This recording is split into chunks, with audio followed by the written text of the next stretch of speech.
Bebasnya puluhan napi koruptor secara massal menjadi pukulan telak bagi upaya pemberantasan korupsi di Indonesia. Hal ini juga membuat masa penahanan sejumlah napi korupsi menjadi semakin singkat. Seperti mantan jaksa Pinangki Sirna Malasari. Terpidana kasus pencucian uang Joko Chandra ini awalnya divonis 10 tahun penjara. Lalu dirinya melakukan banding menjadi 4 tahun dan dengan pembebasan bersyarat ini Pinangki hanya menjalani penahanan 1 tahun kurang. Hal ini seolah mengisyaratkan bahwa korupsi bukan lagi kejahatan luar biasa.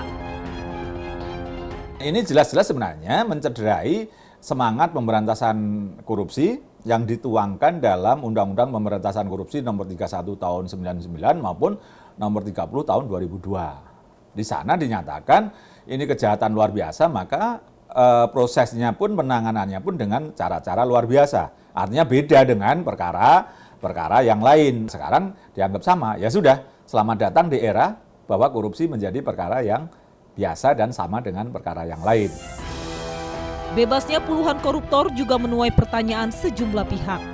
Terlebih mereka yang menerima pembebasan bersyarat merupakan narapidana korupsi dengan jumlah kerugian negara cukup besar, sekaligus merupakan pelaku utama.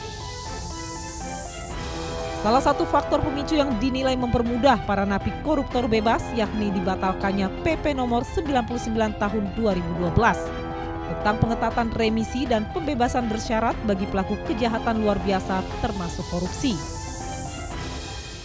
Berlakunya PP tersebut itu cukup mampu untuk meminimalisir terpidana korupsi itu bebas gitu, dapat keringanan. Tapi sayangnya setelah ini ya pasti akan, ini rasanya ke depan dugaan saya itu akan semakin banyak koruptor yang akan dibebaskan. Orang rasanya tidak akan takut melakukan korupsi lagi.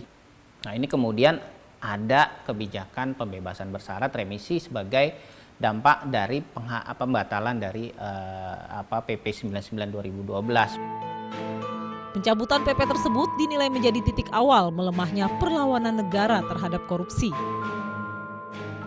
Disebutkan dalam PP nomor 99 tahun 2012, pemberian remisi terhadap koruptor diperketat.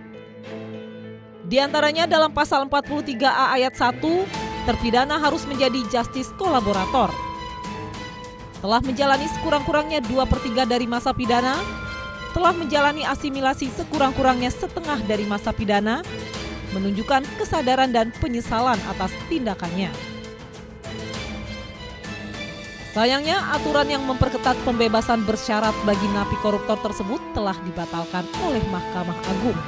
Hal ini pun dianggap sebagai kemenangan besar bagi para napi koruptor.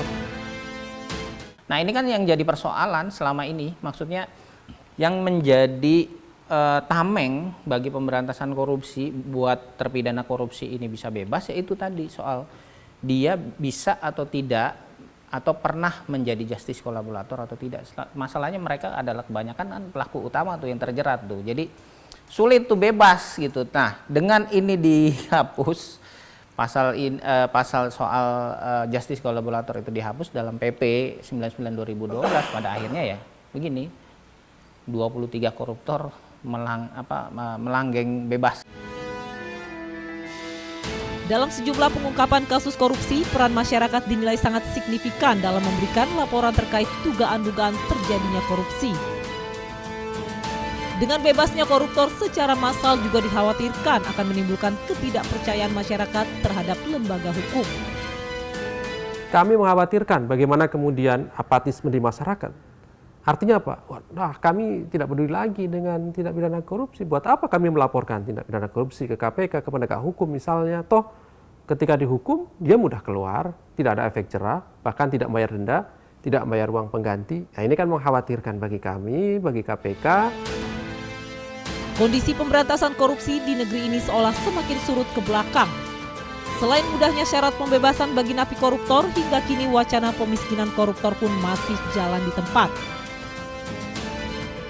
Seakan-akan sistem di negeri ini telah lumpuh ketika berhadapan dengan koruptor. Setelah bebas, para koruptor pun tetap kaya raya dari hasil korupsinya. Salah satunya pemiskinan. Sampai sekarang kita tidak punya undang-undang perampasan aset terhadap hasil-hasil kejahatan, dan itu bisa dikatakan kelalaian dari pemerintah dan DPR.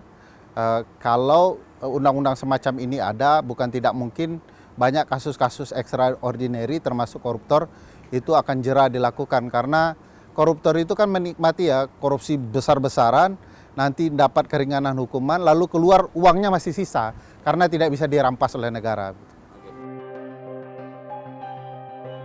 Ketika kejahatan korupsi tidak lagi menjadi kejahatan yang luar biasa, maka para koruptor pun tak lagi khawatir merampok uang negara. Ibarat negara yang hukumnya telah dilemahkan, perang melawan korupsi pun hanya wacana belaka. Maka sudah pasti keadilan kembali menjadi barang mahal di negeri ini. Sejumlah aturan dinilai justru memberikan peluang bagi koruptor. Nasib pemberantasan korupsi semakin miris. Hukuman kian ramah bagi para koruptor. Demikian Delik edisi hari ini. Saya Danaswara Pandiasa dan Widya Bayu Jati. Terima kasih dan sampai jumpa.